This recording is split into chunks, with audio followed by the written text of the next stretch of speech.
Ladies and gentlemen, crops are literally rotting all over America, and food bank lines are soaring around the country.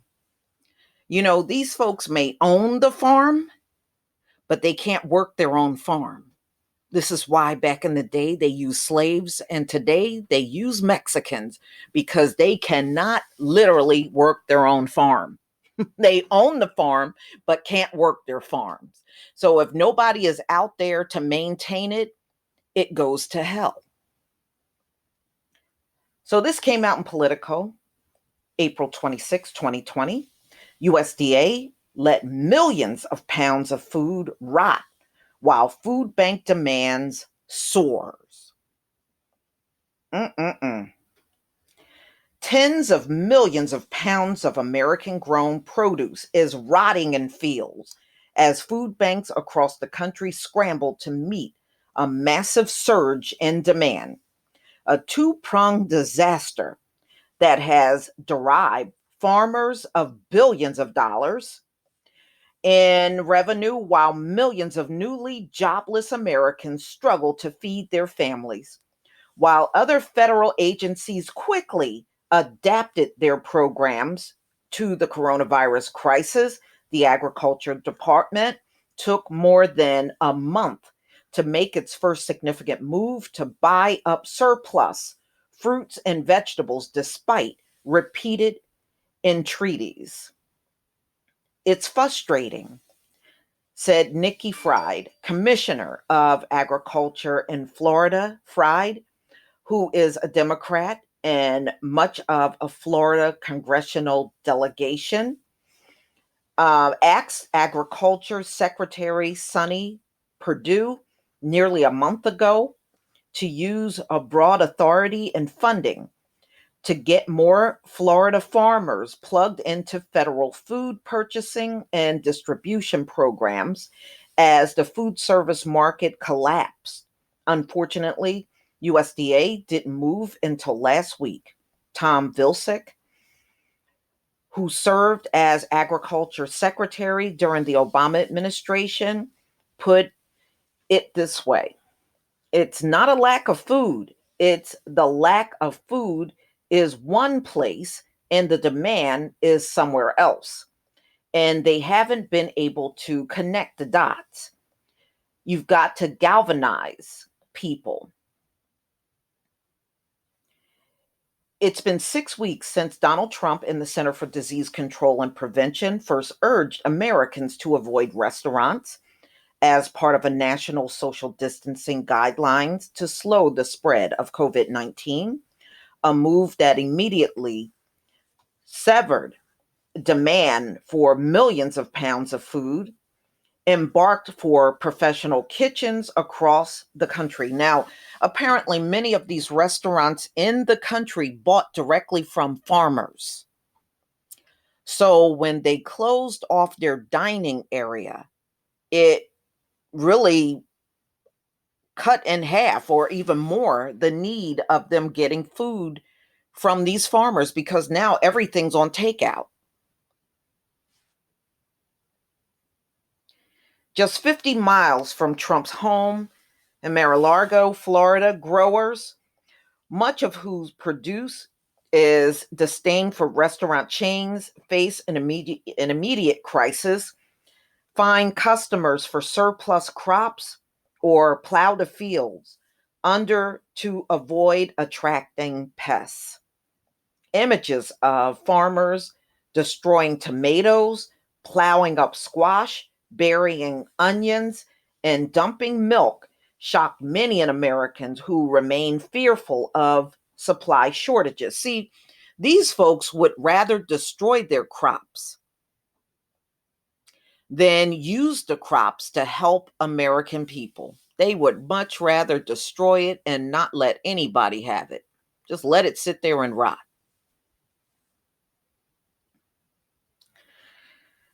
At the same time, people who recently lost their jobs lined up for miles outside some food banks, raising questions about why there has been no coordinated response at the federal level to get the surplus of perishable food to more people in need. Even as commodity groups, state leaders, and lawmakers repeatedly urge the Agriculture Department to step in. Demand at food banks has increased an average of 70%, according to Feeding America, which represents about 200 major food banks across the country. The group estimate that 40% of those are being served are new to the system. Yeah, I saw, the videos and the ones that mainstream news had put up, and boy, those lines, people in those cars, it goes for miles and miles. I mean, it is just unbelievable how many people are going to the food banks. In mid-April, USDA unveiled a long-awaited $19 billion aid program with $3 billion set aside to buy access food, a pot of money that would cover a major ramp up of fresh produce purchases along with dairy and meat. But federal officials predicted it would take the better part of a month before the food is packed and shipped to food banks and other nonprofits in need. At that point, it would be too late for many produce growers who saw a huge drop in demand right at the peak of their season. By the time that comes through, it won't help Florida, said Brittany Lee, a blueberry farmer and executive director of the Florida Blueberry Growers Association. Blueberry prices are about half of what they were this time last year, she said. The Agriculture Department said it has moved to respond to the crisis. USDA is committed to maximizing our services and flexibilities to ensure children and others who need food get it during this coronavirus epidemic, Secretary Sonny Perdue said in a statement to Politico. This is a challenging time for many Americans, but it is reassuring to see President Trump and our fellow Americans step up to the challenges facing us to make sure kids and those facing hunger are fed. Department officials declined recently to discuss the government's approach to capturing perishable food glut. A spokesperson noted that the department distributes about $2 billion in agriculture products every year to schools, food banks, and tribal organizations and others. That number doubled to $4 billion last year as USDA bought up more commodities to help compensate farmers harmed by the trade war. Nonetheless, the coronavirus catastrophe has laid bare just how tied up in red tape the USDA's commodity buying system can be. The process typically takes months from the start to finish, and the department has historically focused on buying foods that can be stored for long periods, like canned fruits and meats and cheeses, and is not accustomed to handling an influx of fresh food. Sudden plunge in demand in March, about a week after much of the country shut down restaurants and events and other food service businesses. Several produce groups wrote to USDA with an urgent plea to buy perishable commodities because at least $1 billion was sitting stagnant in the supply chain. There is no reason these high quality, nutritious farmer grown products should be left in facilities to rot when there are so many American families who are suddenly faced with food insecurity, the group wrote to Purdue. The growers and companies are already donating to food banks and others in need and will continue, but they are also facing their own economic crisis. The department did not make any fresh purchases in response to the request. According to USDA records, Purdue has yet to respond to the letter. Shutting down restaurants, cruise ships, hotels, and schools have been crucial for stopping the spread of the virus, but quickly became a train wreck for the food system. You know what, ladies and gentlemen? As I look through here, there are, just thinking right off the top of my head, there are a couple of churches around here that distribute foods. And yeah, I haven't seen it physically, but I have seen the local stories about the increase and the big influx of people going for, the food banks around in the area.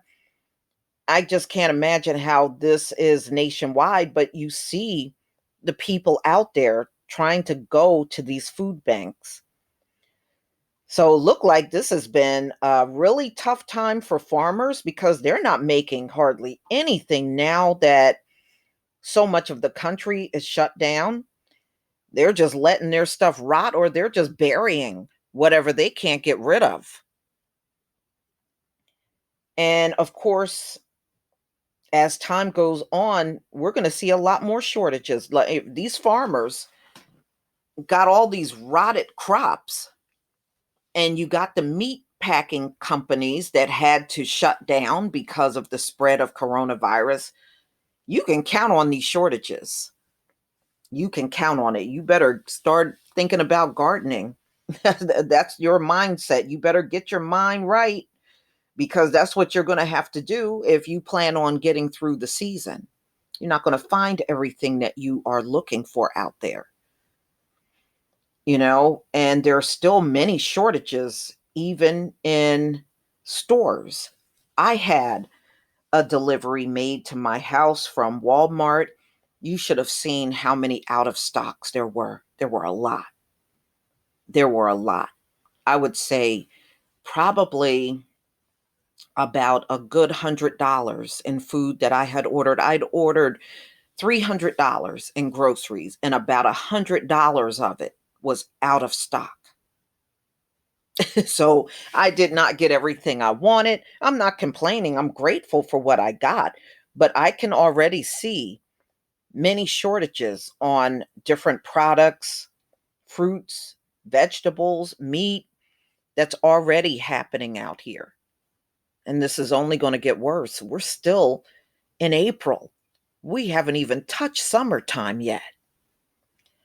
So it's all about planning and preparing and strategizing right now, and getting yourself in order for times that will get tough in the country. I mean, let's face it, it's reality, and you better be ready for it.